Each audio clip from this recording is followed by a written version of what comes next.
आपको मालूम है कि इलेक्ट्रोस्टैटिक फोर्स क्या होता है? क्या बोले हम? इलेक्ट्रोस्टैटिक फोर्स, हिंदी में इसे कहते हैं स्थिर वैद्युत बल। क्या है? तो दो चार्जेज के बीच में लगने वाले फोर्स को हम क्या कहते हैं? इलेक्ट्रोस्टैटिक फोर्स कहते हैं, चाहे वो अट्रैक्शन फोर्स हो या रिपल्सन फोर्स हो।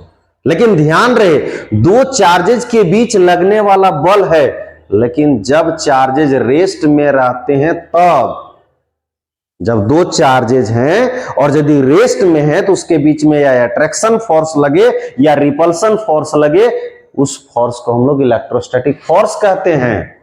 तो क्या लिखा हुआ है? The magnitude of force of attraction, the magnitude of force of attraction और रिपल्सन, मतलब दो चार्जेज के बीच लगने वाले अट्रैक्शन या रिपल्सन फोर्स को हम लोग इलेक्ट्रोस्टैटिक फोर्स कहते हैं। लेकिन बिटवीन टू स्टैटिक चार्जेज, मतलब जब चार्जेज रेस्ट में रहे तब, जब चार्जेज मोशन में नहीं, जब चार्जेज रेस्ट में है और उसके बीच में या अट्रैक्शन या रिपल्सन फोर्स लग रहा है, तो उस फोर्स को हम लोग कहते हैं इलेक्ट्रोस्टैटिक फोर्स।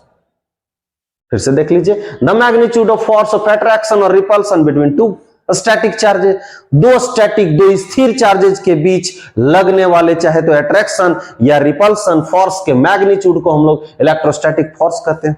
और इसका सबसे पहले मेजरमेंट, इस फोर्स का सबसे पहले मेजरमेंट जो किए वो कूलम्ब्स ने किए हैं। नाम सुने होंगे, चार्ज का ऐसा यूनिट कूलम होता है ना, तो वही कूलम्ब्स ने सबसे पहले इसका मेजरमेंट किए। और कब किए हैं? 1785 में। कब किए हैं? 1785 में।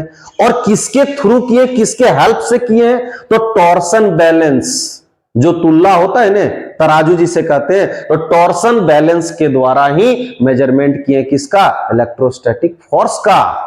इसलिए तो आगे हम लोग पढ़ते हैं कूलम्ब्स लॉ ऑफ इलेक्ट्रोस्टैटिक्स।